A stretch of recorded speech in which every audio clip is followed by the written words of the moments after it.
Hello, everyone. Welcome to the podcast Make Some Waves, where we are telling stories how people can make an impact in their community.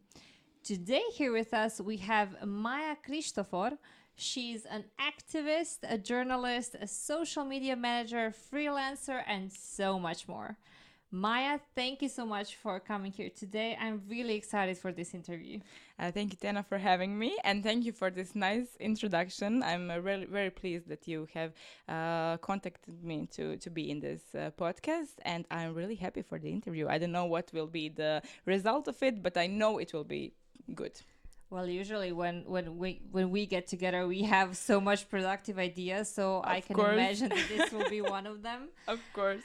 I mean, usually at the beginning, I would give an introduction and about the guest and what is their background story. But your story is really compelling, and I would honestly would like to just dive into it. So if it's okay with you. Yes, it's okay with me. So today we are going to talk about what it means to be an activist in a digital age. Talking about activism, did you always know you wanted to be an activist? And how would you define a person who is an activist per se? For firstly, I would like to I like to consider myself as an activist in the making, because I don't think that things that I do, and I have been doing it for a quite some time. Yeah. I don't think that it's really that it matters enough that I would like to for it to matter for myself to consider myself as an activist, if it makes sense. Yeah. But I also think that is really a problem of the imposter syndrome in women in general, that we don't think that things that we do make us in the roles or people or that we want to be, and we always have to consider ourselves as, okay, I am doing this, but not as I would want to. Yeah. While in men, it's okay, I'm doing like as little as much, but I will consider myself as an activist. I think we think too much, I would say. We're overthinkers, while men, I would say it's not like they're more doers than women, but they are not afraid to make mistakes or to do something in the wrong way, even if it's not the best way possible. But that is definitely something that is going to be a subject of the podcast. But coming from that, can you tell us like what is the story behind the person you are today? Meaning, where it all began. What was your first act as an activist, and what actually drove you to take action to be part of the voice of the community? Well, I always was the person that raised her voice to any kind of I don't know, things that didn't make sense to me, like violence or I don't know, things that in my opinion were not fair to the people which were they subjected to. And I always, I don't know, I was 5 or 6 years old when I in kindergarten, even when I stood up for other people that didn't raise their voice. And I was like it was always in me to fight for equality, for fight for, I don't know, For the justice. truth, for justice. I was always Yeah. that person. And it made me to, those kind of things that I already knew at 5 or 6 years old. Yeah. It made me the person I am today. I always thought, okay, maybe when I grow up a little bit, it won't matter me as much, but it matter me more than it mattered me when I was younger. And I always knew that I had to put my skills that I have and my knowledge to for, I don't know, the people that didn't have their voice or didn't have the abilities to stand up for themselves. So basically, it was your path to stand up for the ones they actually can't, or maybe they just don't have the courage to do To do so. Yeah. Always it was always that. But where the year that I considered myself, okay, this will be my path and I have to raise my voice, even though some people won't like me, because that is activism. Some True. people like you, some Yeah. people don't, especially in Croatia. And it was 2013, and there was an there was the talk about that law will only be eligible for people to take marriage if they are men and women, not same-sex couples, Yeah. not women and women and men and men. And I thought that it was ridiculous. I thought, okay, Mm-hmm. everyone deserves equal rights. And that was the time I said, okay, I know that, I don't know, half of my class, I was like in gymnasium, and that still I was Mm-hmm. in high school, and I thought, okay, half of the class won't talk to me after I post this. And I thought, okay, but does that matter more than me raising my voice for other people that can't raise their voice? And I was, okay, it matters to me that I raise my voice, even though I will have backlash for this. And I started to do so. And yes, half of my class didn't talk to me after that, because it was, I don't know, you are gay, you want to do, I don't know, things like that for people because, I don't know, you sympathize for them, blah, blah, blah. And I thought, okay, like, think of me what you want, Yeah. but I know why I am doing this. And it was the first time that I raised my voice. And after that, I consider myself as, okay, I will fight for everything I think that it is in my power to. I don't know if I changed opinion of one person, Yeah. if I motivated one person to think differently outside of the box that we are all fitted into when we are born in Croatia, it is enough for me to do. Yeah. But I have to say, you took your first steps at a really young age. Like today, when we're filming this, you are 24, For right? That is like really young. People at 24 don't even have their own opinions. They're still searching where they want to be, which part of the community or in their life, how are they going to contribute. And you, when you were in high school or something like that, yeah, you took your first steps as actually defending other people's opinion, probably the people you didn't even know, but you considered the ideal to be right. So I would have to say that you are really mature for your age at that point. Not to mention today with all of your projects and all of your work that you've done, not just as an activist, but also as Maya, as a person who is like has so many personas and did so much work in their community, which we're actually going to talk about. But if you could actually um, tell us like what is an activist in 3 words, how would you describe it? in 3 words, I would say ambitious, Mm-hmm. because you don't know what will you what kind of things will bump into in Mm-hmm. your way. You have to be ambitious to pursue your goals.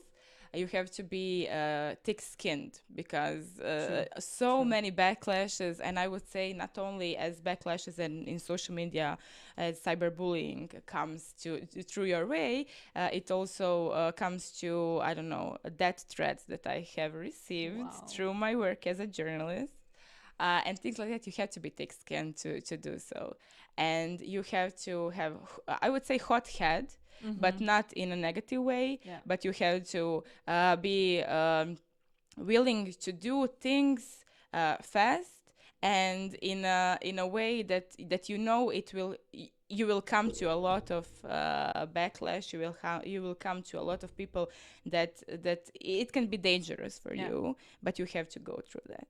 So I Mm-hmm. would say, like, those three things have made me into person who I am today. And the last 2 years I have been working as a journalist made me even stronger I to believe do so that. because in the last couple of years in Croatia we had so many disaster cases. I would say from earthquakes to floods, COVID, and really tons of things that you've experienced on the front lines. I would say.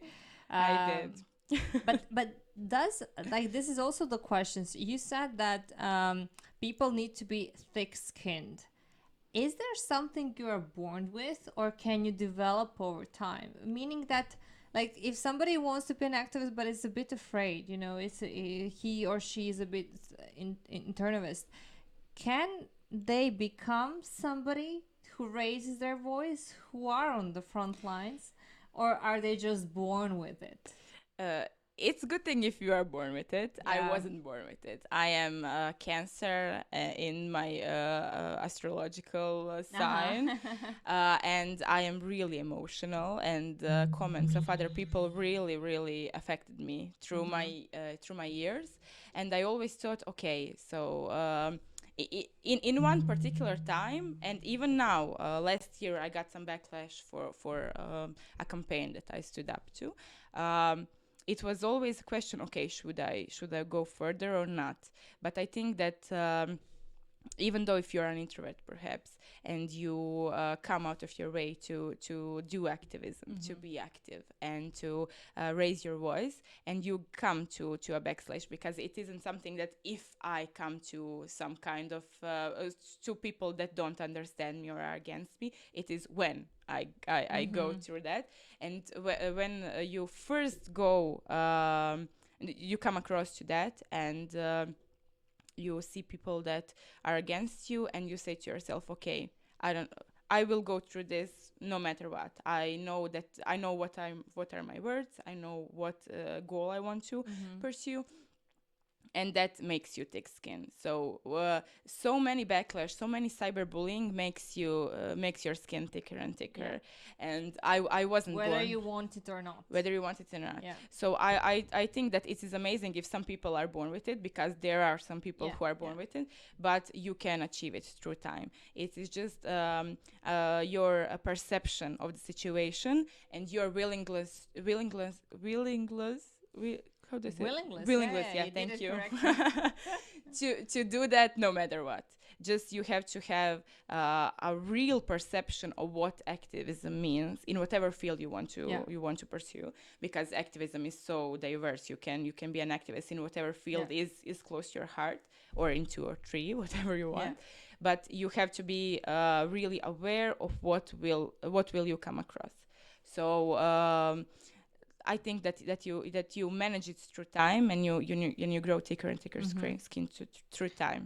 I would definitely advise if somebody is having any types of insecurities about whether he or she should actually get involved in the subject that matters but are afraid, definitely reach out to person who is already doing any Of type of course, activism. They can I mean, you just said that you need to be aware, but like people, they're not aware of all type of backslashes they can actually actually, come across. That I would say today we have different channels of communication. Just to reach out to the person who is already doing great work.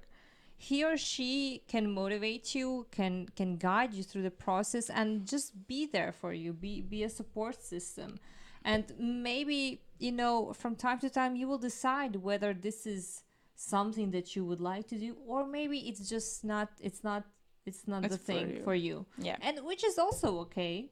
I mean, you can do some also small steps in your private community. You don't need to do it publicly, but still you can do some good, no matter the case or the path you choose. of course.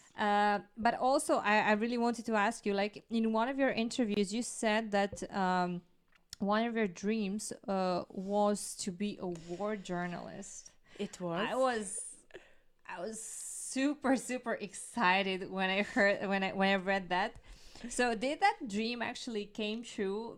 I'm asking because like Croatia was it wasn't like a war zone for the past 2 years, but we had some Yeah, we difficulties. had some difficulties, of course. So, but like, did that actually came true? Are you planning on pursuing it, maybe to the front lines as Okay. well? So, firstly, I wanted to become a war journalist, because I thought that is the most stressful and most ambitious thing a one journalist can have, like to find heartwarming stories in the middle of nothing, because we all know or have the perception of what war is, Mm-hmm. and it isn't nice. It is in fact, in my opinion, a very stupid kind of way to, I don't know.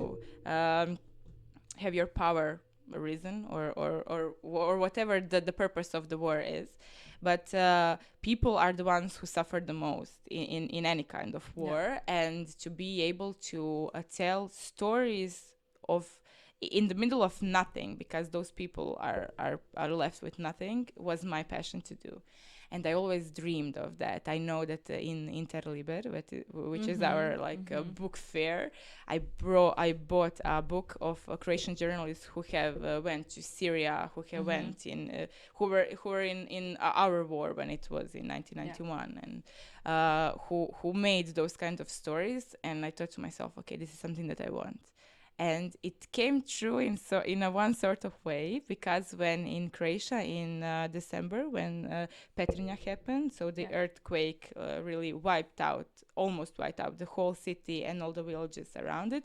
I had the um, I would say I was lucky to be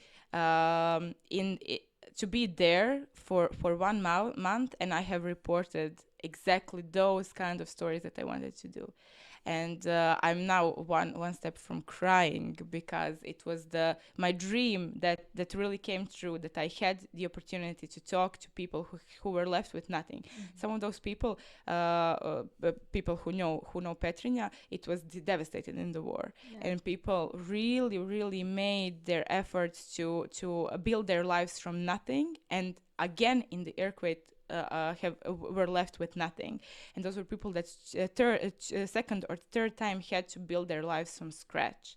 And I know that I was really I was in front of the camera, and I reported from those kinds of places, talked with those people, and I was really strong. But when I came to my bed, I really cried so much, because every time that I made 2, 3, 4 interviews with those people, I knew that I was coming back to my warm bed, warm Yeah. house, and those people were left in the cold with no food, with nothing. And it still aches my heart to this day.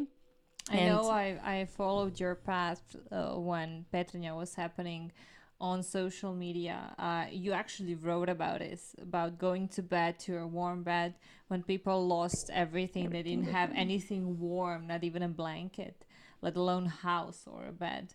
So I remember reading your post, and I can imagine it broke your heart, but definitely it's something that, I mean, we are all living in a world where everything is possible, you know, with businesses, with with influencers, with everything. everything. But then there's also like the other side where people are struggling so much, and where circumstances happen like the earthquake, which you honestly cannot have any impact on. You cannot predict it even. No, no, you cannot predict it. It's something that is unpredictable.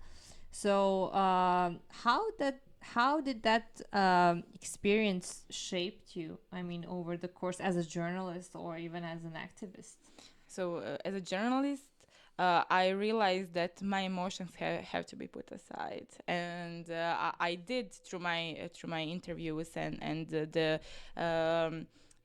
interviews with people who were there. I did try my best to show the real picture of what was Yeah. happening there, but I knew that my personal feelings I had to put aside at that point, because as I said, I'm really emotional, and I was crying in my car. We were like driving through one place to the other, and I was crying, and I would wipe my Yeah. tears, and I would take the microphone on, and I would say, okay, hello everyone, we are in Sisak, we are in Petrinja, we are in Glina, we are in I don't know what kind of village, and interview those people. So it shaped me really to the point where I know now that I'm really capable of doing anything, Yeah. any kind. If there was an airstroke right now, if there was a bomb here, I would know exactly what to say, how to say it, how to report it, and things like that. It's really shaped me. Yeah. And as a person, I realized that some things were out of my control, but the things that are in my control, I can take it to the places where I feel comfortable with them. As of when I saw everything that was happening, so I put up my colleagues, and I said, okay, we are going to this, and this, and this Yeah. village, and please put some groceries in our car, put some things, because I know we will come across to people that haven't eaten in 2 or 3 Yeah. or 4 days. That really happened at that point. And I want, if I am able to go to some remote places that didn't have roads to them, that didn't were on the Yeah. map, they weren't even on Google Maps, which is ridiculous, because Petrinja and the villages are only 40 minutes or 45 minutes car drive from Zagreb, from the Yeah, capital from the city of capital city. Croatia. Um, like I want to be able not only to deliver stories, I wanted to be able to help those people in the way I can. And that was something that I did through the 1 month I was there. I was traveling to Zagreb and Mm-hmm. Petrinja all the time, every day. But one thing I didn't forget myself, and I'm still going to psychotherapy, is when I came across a family of Mile Jurkovic. He was a citizen of one of the villages near Petrinja. And so Petrinja happened in two occasions. So in Monday and in Tuesday. In Mm-hmm. Monday there was a lesser earthquake, and the Tuesday it was the earthquake that wiped out the houses Yeah. and everything, and so many people died. So in Monday, I was interviewing Mile, and he said, "Okay, we have some issues.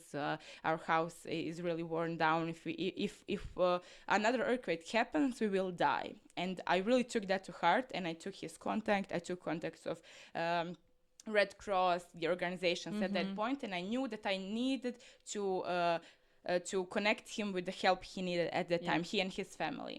And it was that Monday in the morning, I interviewed him and his family. In the Monday an evening, it was 10 p.m. He contacted me and he said, "Okay, it shakes here. Another earthquake will happen. We really need your help." And I said to him, "Okay, I can't bring you help at this moment. I will bring you the help in the morning." In the morning, another earthquake happened, and his house collapsed and he died. Oh my God. And I don't know, it brings tears to my eyes. I didn't, and I think I will never um, forgive myself for not helping him at that moment. But I know cognitively, I Yeah. know that I couldn't bring him help at that moment, because they had full hands, the Red Cross and the other Yeah. organization, they had full hands, and they said to me, "Okay, we will come to him at the morning." Nobody knew that another stronger earthquake will happen in the Yeah. morning, and that he will die. And that is something I don't know, carry to me to my grave. And that is one experience that really shaped me, that really formed me, that to a place where I knew I was the last person he talked to before he died. And um, I really didn't process it through the end, but I know it he is with me all the time. He's Yeah. always in my head, because I knew that I had the opportunity to help him, and I did it too slow before. I think that the fact that he actually had the courage and that he felt safe for you, like to come to you and to ask for help from a grown man, I still think you did as much as you could. It's not like you didn't want to help them. You were also stretched way Between. beyond. I mean, you have to give yourself credit. You are 24. You are not somebody who has their own organization, who is helping, who is, you're a journalist who just tried to get the best out of the situations, who like proactively, surround yourself with a group of people and try to connect the families and the organizations from them to actually get help. So I mean, I can't honestly imagine the experience that you went through. And it's great that you could actually talk to somebody about this, but still I think it's something that shaped you, like from younger Maya to the Maya you Yeah. are today. And I believe there is so much more that you can do. Unfortunately, that happened, and this is something you just have to carry. I believe that also anybody who goes to the front lines of any war experience Some that kind of that. that type of events, experience multiplied by tens of thousands. So this is something, on the good side and on the bad side, your wish has come true. I think also that with your stories you really helped people to get involved. You motivated them through your social channels, through your stories, to actually get involved. You invited them to come and to share their free time, their resources, their food. So you really did help the people there. Yeah, I did at that time the most I could do. Yeah, And that is yeah, something that I have to say to myself all the time. I did the most that I could do at that time because I wasn't. I didn't have free hands, yeah, free hands that only my purpose was sole purpose was to connect families to yeah. the person in families that were in need, to the organizations, to people and things like that. But I did through my Instagram. I did the most that I could. True. I connected people who had food, who had resources to the families that needed help and needed money and food and shelter. And I did so many things, but the one person I didn't help and had Yeah. the fatal outcome, that is something I will carry. And I think most of the time when we do activism, no matter Mm-hmm. what kind of activism, we are always, as activists, drawn to that story or to that person, people, family that we didn't help. Yeah. We are not taking the full picture of, okay, what we did and who we helped and what we did and what kind of things have moved. What Uh, are the good what are things good looking like that that you actually did before the bad outcome outcome? Yeah. has realized? Yeah, So and I think that most activists, myself, I consider myself as activist in the making, as I said, mm-hmm, but people who their sole purpose is to be an activist, mm-hmm, who are doing things in organizations and things like that, really need to have proper help, proper mental help, proper people who they can lean on for them to notice and for them to realize that the smallest amount of change you do through activism is still the change, and you have to be proud of it. You have to own it and realize that it is a good outcome, that some good outcome really came from your efforts, and not only to be closed in one or two or three outcomes that didn't go as yeah. planned, no matter. I have to say that I mean you're doing so much as an individual, either as an individual or in your line of work, but I think at one point you need to just, as you said, stop, celebrate the good things that you've done, acknowledge them, and learn from the bad ones. I Yeah. mean that is something that we all do in whatever, whether it is a business or in your Yeah, private of course. life or in personal life. So I think at that point when you just stop and see what is actually going down in real time, this is when you actually see how much you've done in the course of time and how much actually you can do in the future. Future. Yeah. I mean, it's been hard. Like this past 2 years, it's been hard on everybody, but with, not just with COVID, but with everything that has happened in Croatia. We are a really small country. And so Uh, many, if I can say, yeah, shit happens. yeah, so many, yeah, so many shit. No worries, no worries. We will add a disclaimer. to this. Put on your earphone or something.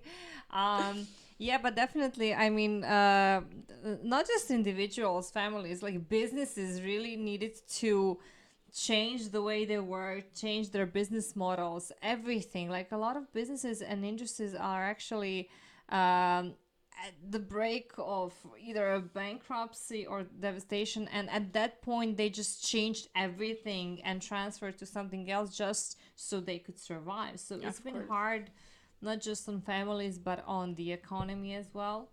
So we are all adjusting. We are really all adjusting, and as much as we can do to help, we are really trying to either raise awareness or educate or connect or just act per se. And I think you're doing a really great job. Thank you. I Yeah, sometimes I really need to hear that. yeah, you do. Uh, as I said, you're not aware of the things you're Yeah, doing through especially as in a crisis, in any kind of yeah, yeah, crisis. yeah. It was an earthquake or a COVID or both Or at a the flood same, or a flood or or anything. something. I Yeah. mean, just I don't know, for listeners who are maybe not from Croatia, when the earth like we had earthquakes all year around, And it wasn't just one place, it was also the capital. The capital was devastated. The center was like, it was like a war zone. The villages as Petrinja and other places and cities around, they were like really, they went to the ground, and the people were killed and families were lost. They really lost everything, so it was really hard time. Everybody pitched in, everybody all around really pitched in. The And it was in the middle of COVID, it so in the COVID middle hit of us like COVID, hard, and then and it earthquakes was were the like winter. It was also winter. winter. I remember the picture in newspapers, like hospitals that were I'm not sure how is it called, but hospitals that would deliver babies, moms Outside with in the babies, parking lot. newborns. They were outside the and that day it started to snow. We were waiting for, and the day when the earthquake came, we inside of COVID, like everything. Then the snow came down. Like it was insane. The hospitals were a I thought mess. at that time, okay, someone pinpointed at Zagreb Yeah. and said, okay, bring it all to them. I don't know, God, any force, go bring it on to them, because I don't know, we deserved it. I I don't hope think. not. I hope. I I really hope hope I not. not. But so many things really happened at the same Yeah. time, Yeah. and being able to be clear minded in those kind of moments is who managed to go through everything Yeah. without asking for help, without asking for, I don't know, such psychological help or any kind of advice or things. I give kudos to them, Yeah. because that is something that really took toll on us, financially, emotionally, Yeah. physically, mentally. I could go on Yeah. with the I have to say that Croatian people are really survivors. We are doing everything at the same time, and we are just fighting our way through. We are really a survivor nation. There's like a really small number of us there. We are an extinct species, I would say. Like, I'm honestly not sure about the total number we are at, because I know the numbers are decreasing year over year. yes, So it's below probably 4 4 million. million. So it's really bad. But at the end, can you tell me maybe more how the community reacted to all the work that you did during the COVID and the earthquakes and everything? How were they supportive, or did they get involved? So I will focus again on Petrinja, Yeah. because that was in that time my followers. I don't think that it matters how many Yeah. followers you have. It matters when you want to make a difference. True. And at that time I had like around 2,500 followers. And every time I went to Petrinja, I really filmed everything. I wanted people to feel what it's like there, because at that moment I had my friends who were in Zagreb and have said, okay, it was really hard for the earthquake. I'm really sorry for those people, but didn't sympathize with them fully as we who were on Yeah. the field. And I really wanted, through my stories, through my posts, to raise awareness that it was really like the urgent crisis was happening at that moment, and that people really need help. And I'm so grateful for everyone who contacted me, and people who really organized themselves. Okay, I will take vacation. I will take my free Yeah. weekends, and I will come to Petrinja. I will organize my committee. I will organize anything to send there. And I'm really grateful for all the people, because I say Petrinja was the most horrendous story that happened in 2020 Yeah. in Croatia, but it was also the most beautiful story, because it showed again that when some a crisis happened, that things like that you can't, that you have no control of happen, that people are here to help. And we all know that when some that parents also know to ask help for their children, to take them in America, or to take them to further treatment if they have some illnesses, that we all tend to raise money in 2, 3, 4 days. Yeah. Yeah. Yeah. That is something that I'm really proud of us in No, East our Croatia. nation is really extremely proactive when there is a problem inside a community, inside a family, inside an individual life. So really, we just we put aside all the coffee meetings, we put aside all all the gossiping and all everything, and we really contribute to one goal, one unified goal. So this is something that really happened with Petrina and all year around with COVID, with raising funds for the hospitals that were devastated, and just really helping the people managed, because people lost their homes, not just in Petrina but everywhere where Everywhere. there was an earthquake. Like, you cannot imagine the capital of Croatia, Zagreb. It was really also hit with an earthquake. Like, the whole center was really devastated to the ground, and still we're still renovating the Rebuilding. rebuilding, and it's going to take time and funds and resources. And I know that some of the people in their line of work, whether they were an architect, or I'm not sure if it's the right word, but statics, Yes. right? They volunteered their time to help, to evaluate, to give their opinions, to give the solutions. So and of course in Petrina, I know the cooks.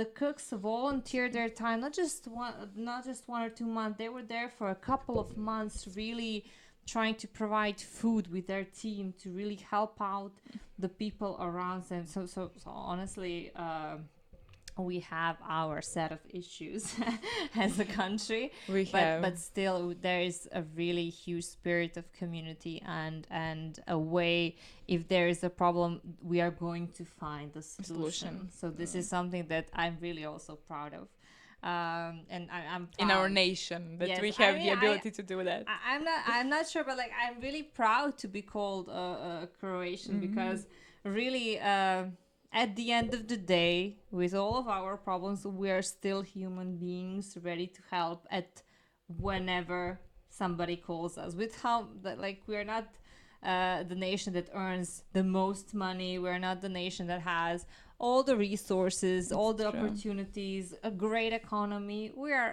okay for our standards. For somebody else's, I'm not going to compare. But no matter how much we have, we are there for each other when the time is needed. Yes, it's true. Because the earthquake happened in Zagreb in March of Yeah. 2020, and the earthquake in Petrinja happened in December of 2020. And I really took interviews with people who lost their homes in Zagreb in March, and I really followed their stories. And many of them in June, July, August didn't have their homes. They were settled in hostel in one part of Zagreb, and those people contacted me and said, "Okay, Maja, we know that you are in the field, that you are in Petrinja. How can we help?" Those people who don't have their homes wanted to help other people that lost their homes, and it is really dear to my heart that people who have nothing, who have left with nothing in March, wanted to help other people that were left with nothing in December. And it is amazing what our spirit and what our community can do, and that is why I say that it was the most important and the most beautiful story in the midst of nothing that it came true. And I'm really happy that I was the journalist at that time. I'm now the journalist in the redaction in the media that I'm currently journalist at. I'm for almost 2 years, and I have witnessed so many things in those 2 years I can imagine. that I'm really proud that I don't know, some force God or whatever I believe in put me there in that place so I can experience everything. And to get back to your question, do I want to be a war journalist? I don't want to be a war journalist anymore.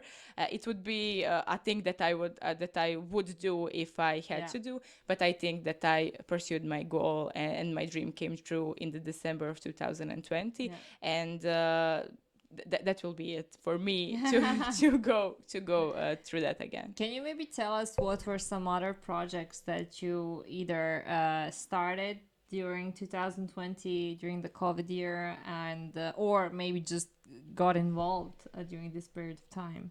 As you said in the beginning, I'm a woman of so many projects. So many projects. And I consider myself as a person who can do a lot of things at the same time. So somebody would call you a multitasker. Yeah, that is the word. That is the word. I honestly do not believe so much in multitasking, to be honest. but there are some exceptions when it comes So, to you, for example.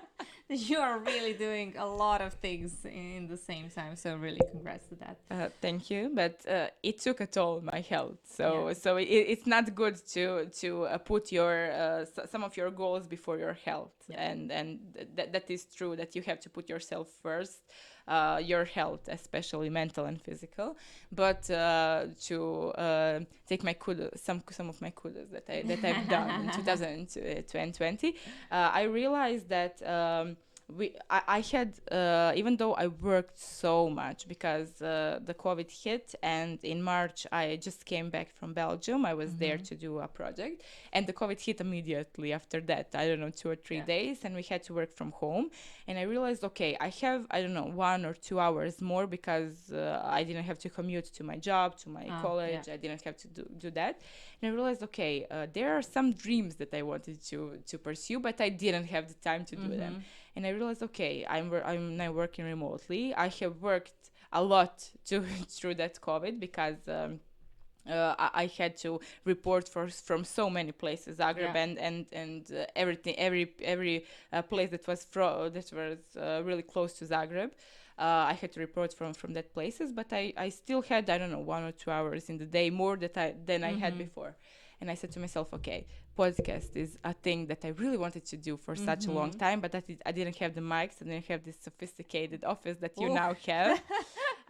But I really wanted to do that, and I was like, okay, I will do it through my Instagram live. I will Yeah. do that because let's face it, people are now always on their Yeah. phones. They don't expect this kind of technology. They expect just a content to be delivered Yeah. to them.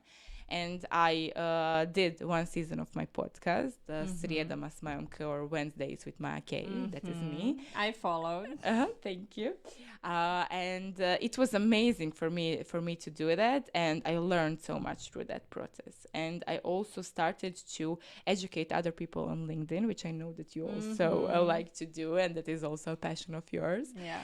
Um, and I started to do that, and I learned so much from that process. I didn't pursue those things further when restrictions were lessened, but I also pursue that in some kind of way, and I'm now building my career in those kinds of paths too.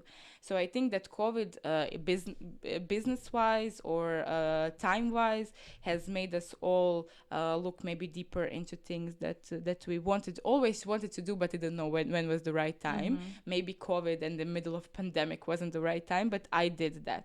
But also I have to acknowledge all the people who didn't do those kinds of things, who didn't took business opportunities at that time, who really just survived those times. Yeah. And I also give my kudos to them because it was and still is such a difficult time, and mentally also, that so many people are now writing, I don't know, on Twitter, on LinkedIn, oh, I wish that I made other decisions when it was in the midst of pandemic.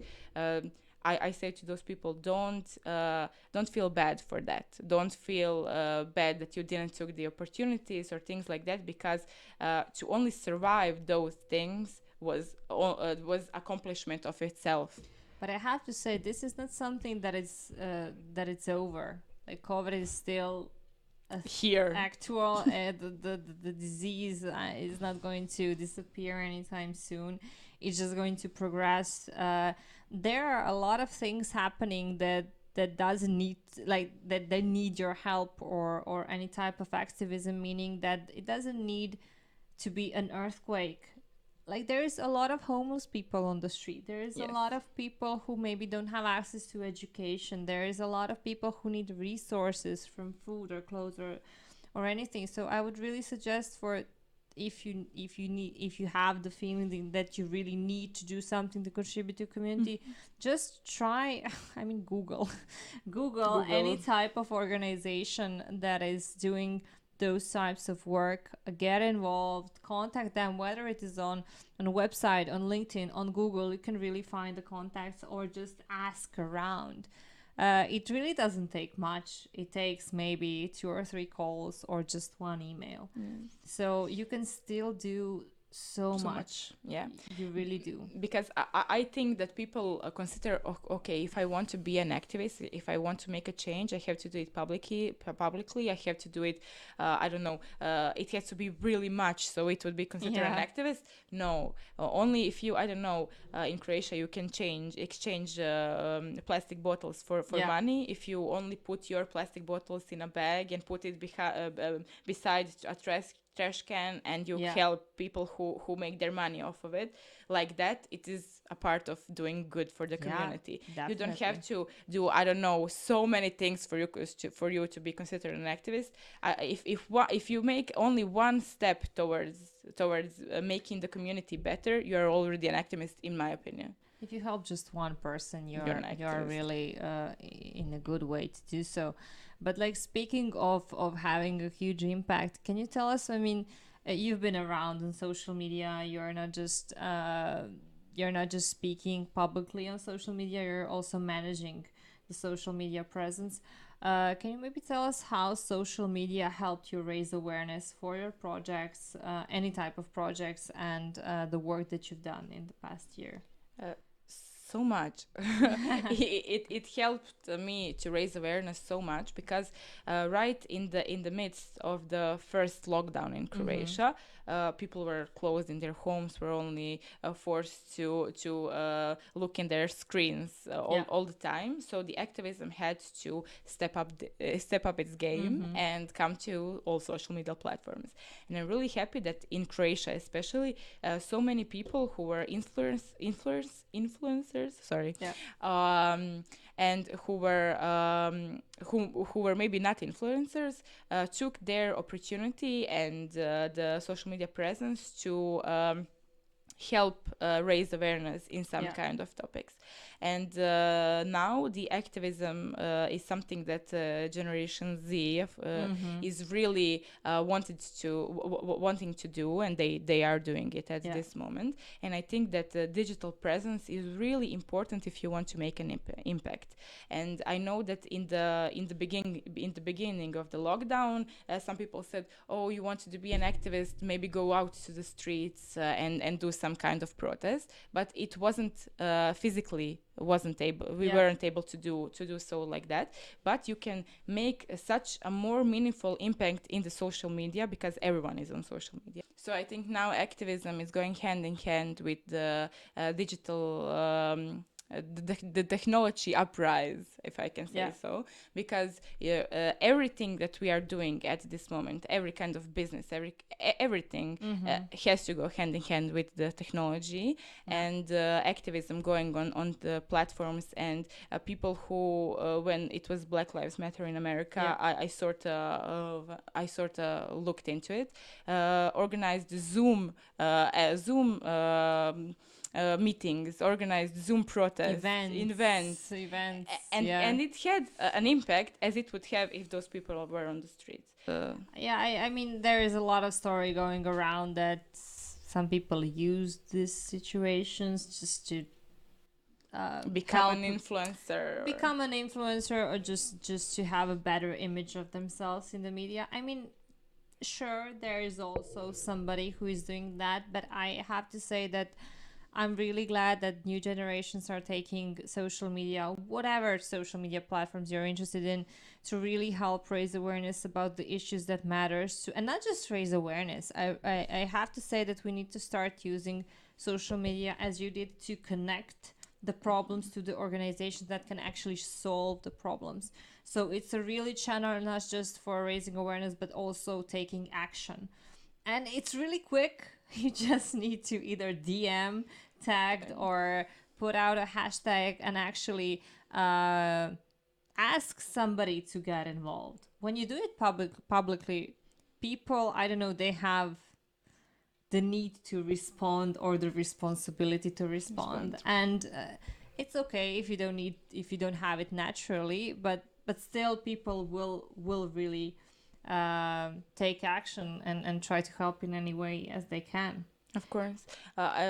In this moment, I'm involved with a campaign against revenge porn that is happening to so many Mm-hmm. women, 90% of the women. and we connected with some influencers who really were glad to help, and we got the amazing response to the project and to the petition and things like that. So I think that this is now the platforms generally to make that impact, especially because, as you said, COVID is still Yeah, here, and we have to find new ways to connect, new ways to make an impact. definitely.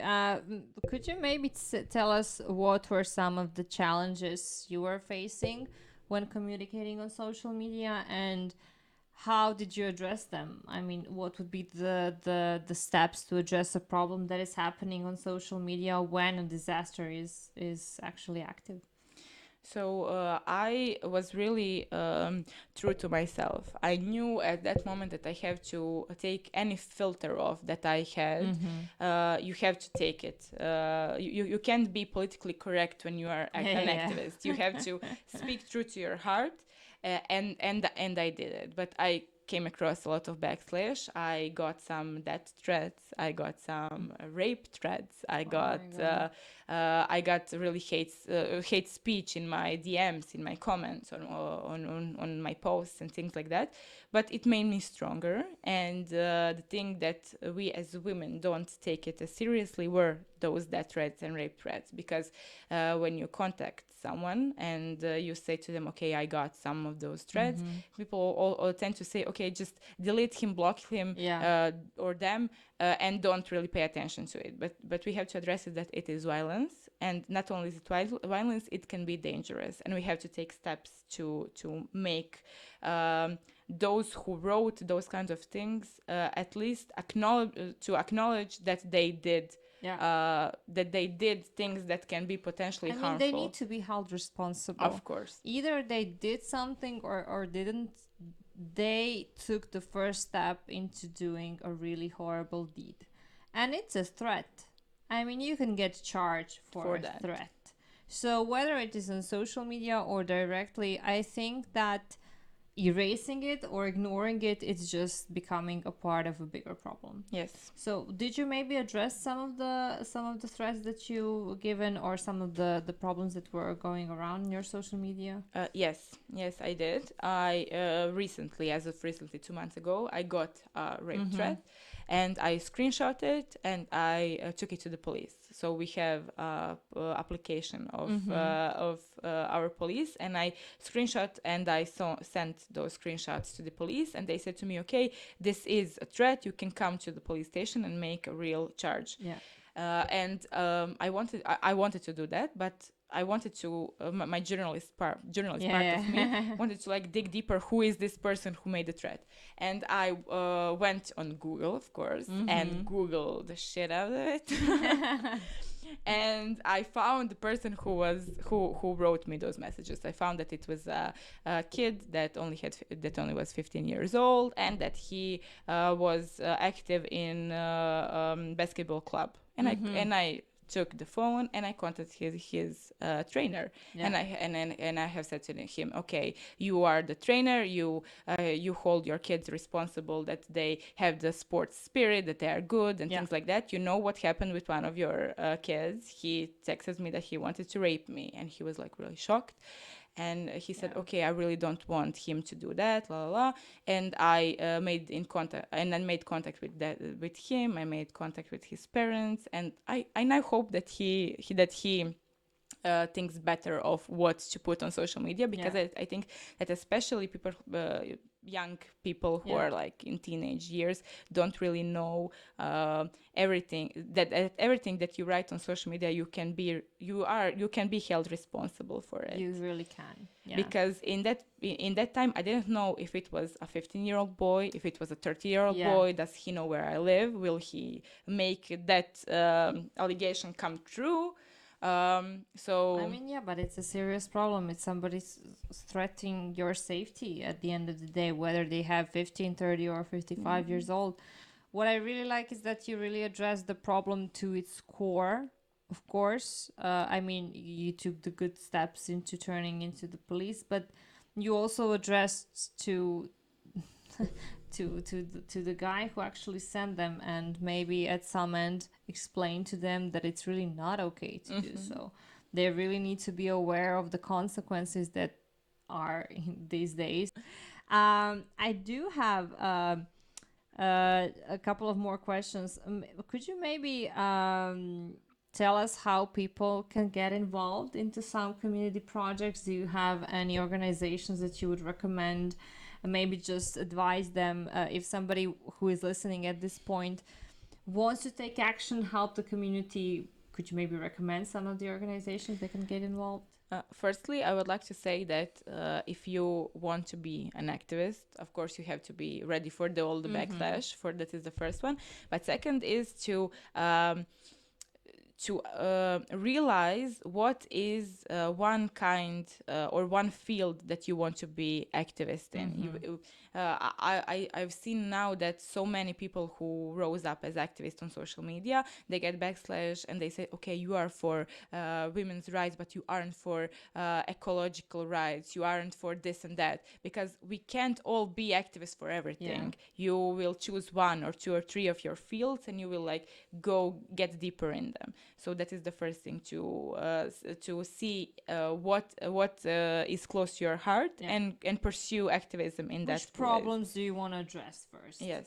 And then, as you said, find people who are activists in those kinds of fields you want to be and get in contact with them. Because any kind of activist is really pleased to get the message or to get to get questions. Okay, how can I help? Like that is the most amazing question that you can get. How can I help you, or how can I help the community? And those people will put you and will bring you contact to those organizations in the field that you want to be an activist in. So I wouldn't recommend any I wouldn't make any recommendation in specific organizations, because I am now really an activist in feminist rights, in women's rights in general, human rights, LGBT rights, and that is something that is really close to my heart. But if something else is really close to your heart, you should take it further research to do so. So basically, choose a field, reach out to the activists that are current, so maybe they can help you get started, and then afterwards, I think it's the main. Just take one step, just try to do one thing, and I think the doors or the ideas, the windows or whatever you call them, is just going to open up. Of course, people are going to start asking you for help, and then it's on you whether you want to be a part of it or not. Yeah. And I would like to say to anyone who is listening and is interested in activism, as if you take some steps and you see that it isn't for you, don't be sad, and don't be I don't know, scared that scared of what people will think of you, because not everyone can carry that burden, and you make the steps you want to make. You take the responsibility or the actions you want to take, and if it's something that you don't want to do at one point of time, you don't want to be an activist, or you don't want to be as active as you were or you wanted to be, just take a step back, and it's fine, because no one will judge you because you don't want to do that, you don't want to be as active, you don't want to be as public. It's fine. As we said in the beginning, one step is also a step. You don't have to make 10 or 20 steps, or don't have to be as public as you are. So I think that if you want to make one life happier, it's also a good way to go.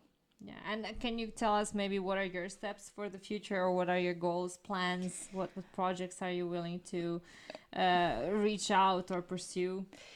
So I want to be. So I'm now educating myself in women's rights, in feminist culture, and things like that. I want to educate myself as much as I can, and then be a voice for people who don't have their voice. As in now, I'm opening my web page, and I'm starting to. Thank you.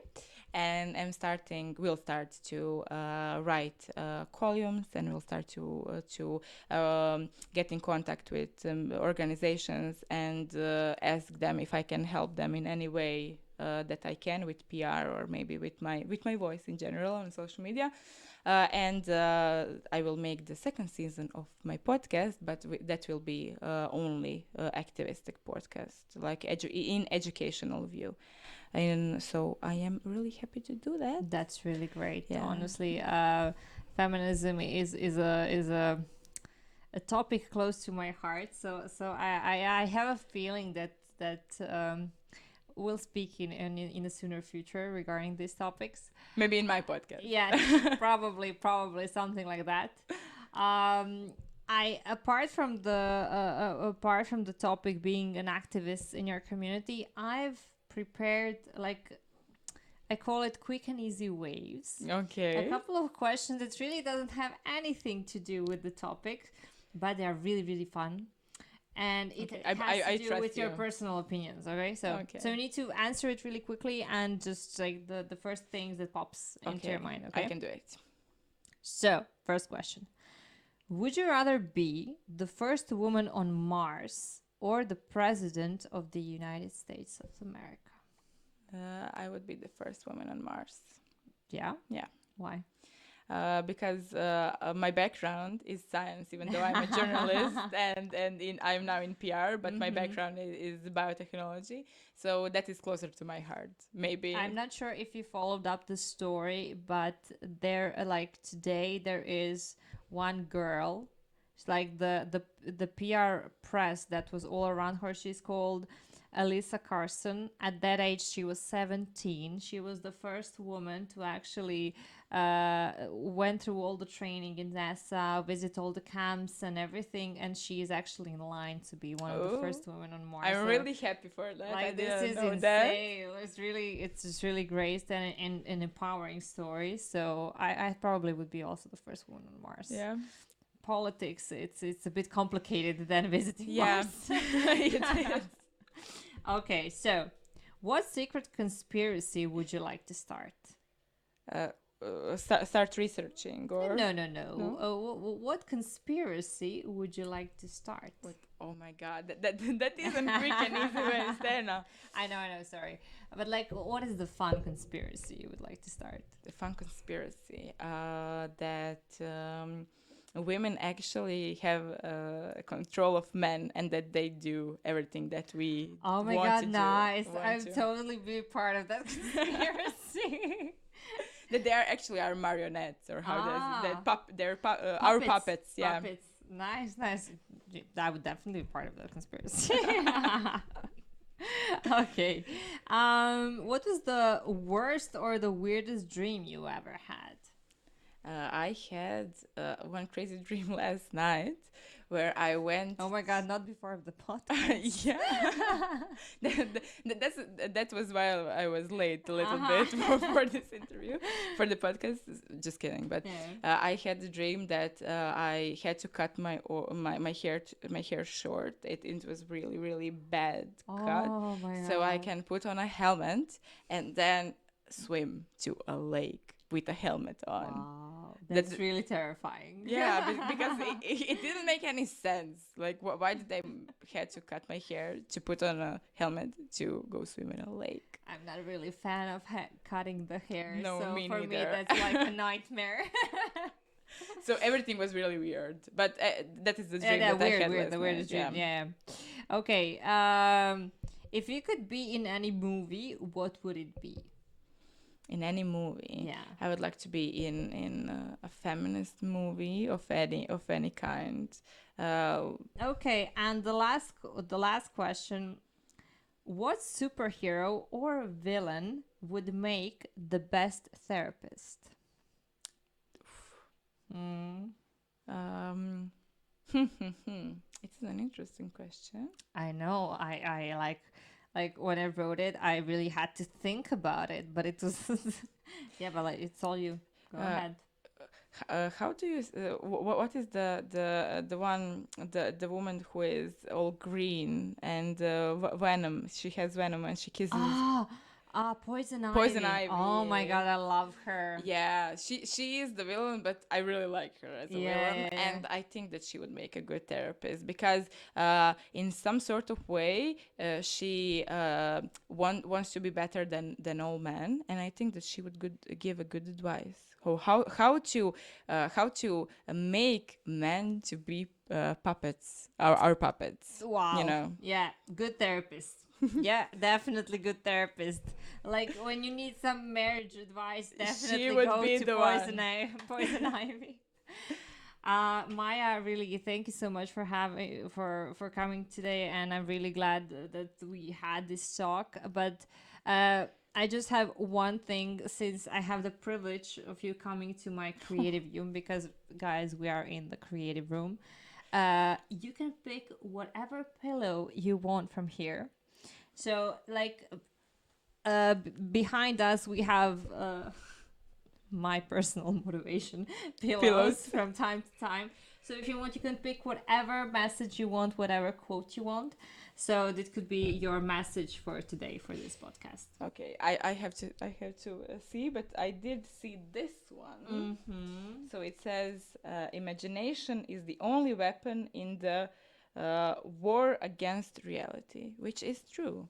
Because you Yeah. can make it is amazing that what our imagination can do, and that our imagination can be transferred to reality, and we can make the reality for us, or for the community, for people who we love, the way we want to make it. And to be imaginative, to have that creative power, is amazing thing to have, and to be able to transfer it to reality, and to live that kind of dream that Yeah. I think that we all have dreams. Definitely, yeah. Is an amazing thing Especially that we the can two do. of us. Yeah. So this is also one of my favorite quotes. Definitely, if I'm like in a low point, or I need to like You hug it. booster, yeah, I hug it, and I just wish it everything to go away, and then I just wake up and I do the steps for like Yeah. the problems to I go know. away. So thank you so much. I think it's a great message for the end of this episode. Thank you so much for tuning in, for watching or listening to this episode of podcast, and stay tuned. We have a lot of guests to be present in the next episodes. And guys, have fun, make some waves, and see you in the next episode.